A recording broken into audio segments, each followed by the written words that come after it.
Bonjour et bienvenue sur Catholand. Aujourd'hui, nous allons nous pencher sur les reliques. Alors les reliques, c'est évidemment un sujet assez discuté, assez fréquent, alors on va simplement faire une petite vidéo de synthèse pour se demander un peu ensemble, finalement, qu'est-ce qu'une relique? Quelle est l'histoire de la relique?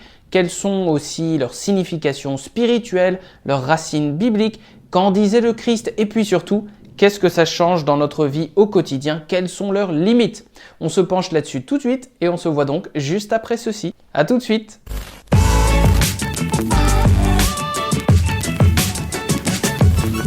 Alors, première question, qu'est-ce qu'une relique? Premièrement, il faut se pencher un peu sur l'histoire pour comprendre d'où ça vient. La dévotion aux reliques remonte en fait au premier temps du christianisme. Ils étaient liés aux martyrs de l'Église, ces personnages exemplaires dont on allait repérer un peu le lieu d'exécution, le lieu d'inhumation et dont on va vouloir très vite conserver la mémoire.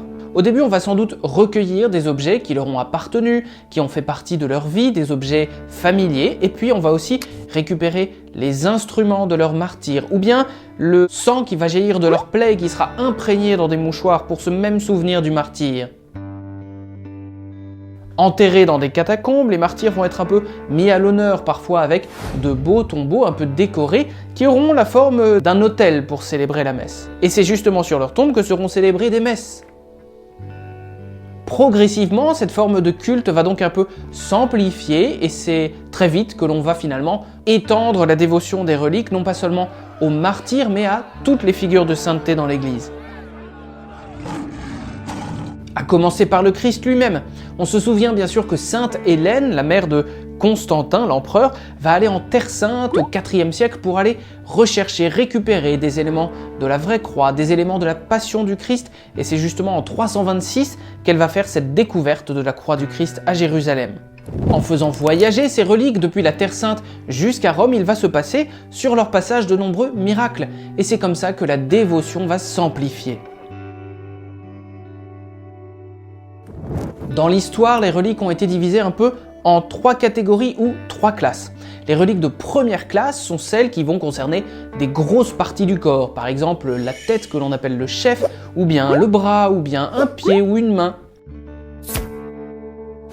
Et puis il y a ensuite les reliques donc de deuxième classe, c'est-à-dire des parties plus petites, plus fragmentées du corps de la personne, ou bien des cheveux, des vêtements lui ayant appartenu, les instruments du martyr, ou quelques autres objets personnels.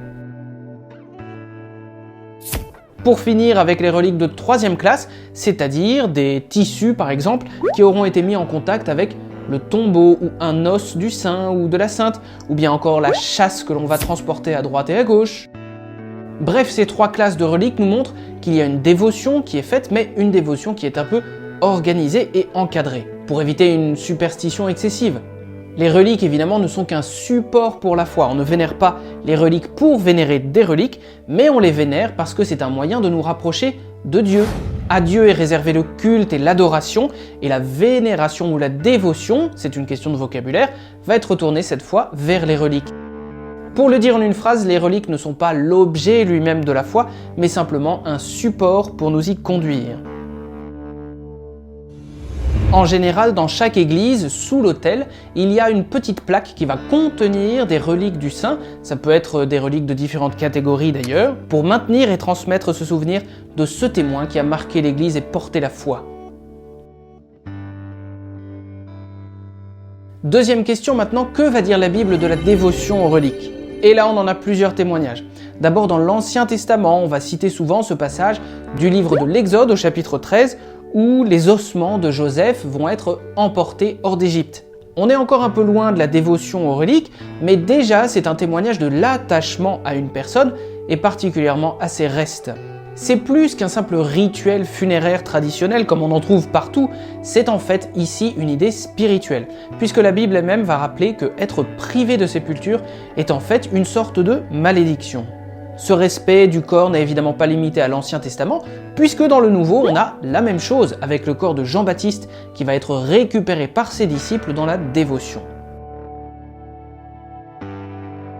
Alors c'est vrai, Jésus a aussi dit « Laissez les morts enterrer leurs morts », mais cette phrase ne veut pas dire que Jésus méprise les rites funéraires ou les sépultures, puisque lui-même sera enterré avec tout le rituel traditionnel d'Israël. Mais il rappelle par cette phrase simplement que la mission prioritaire du chrétien, de son disciple, c'est évidemment d'annoncer la vie et la vie éternelle. Dans la morale chrétienne, enterrer les morts est d'ailleurs encore aujourd'hui une grande œuvre de miséricorde. C'est plus que simplement le fait d'entretenir un souvenir, car c'est sur la tombe de Saint Pierre, par exemple, qu'a été bâtie la basilique de Rome.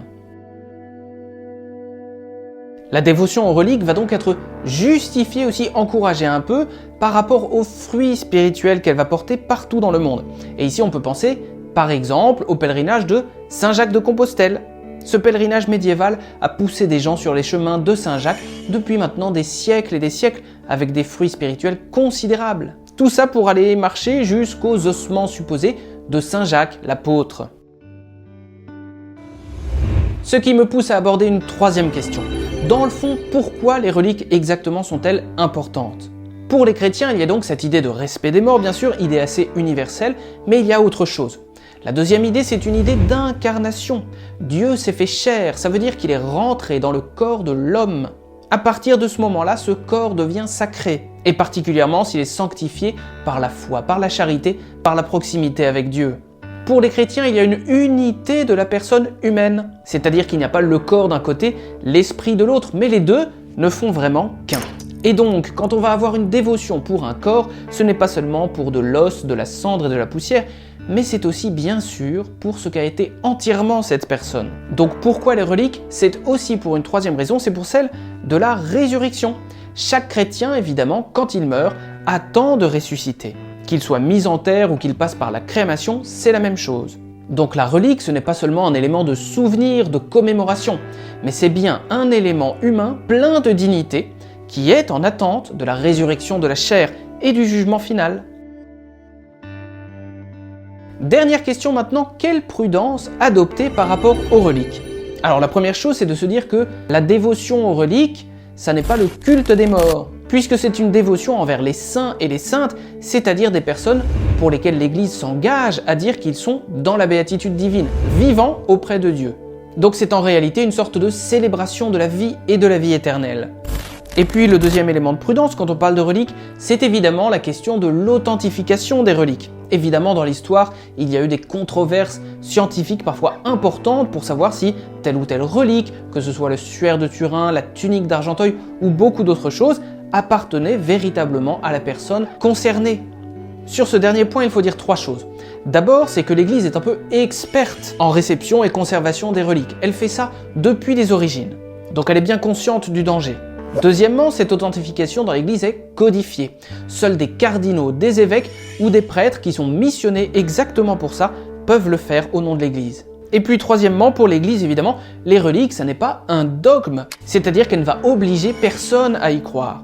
Pour elle, ce sont simplement des objets de dévotion qui peuvent porter de très grands fruits spirituels.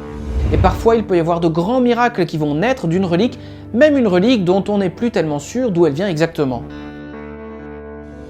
Voilà, il y aurait beaucoup d'autres choses à dire sur les reliques, ces éléments importants du témoignage chrétien vers lequel on avance, comme les femmes qui se mettaient en chemin pour aller jusqu'au tombeau du Christ.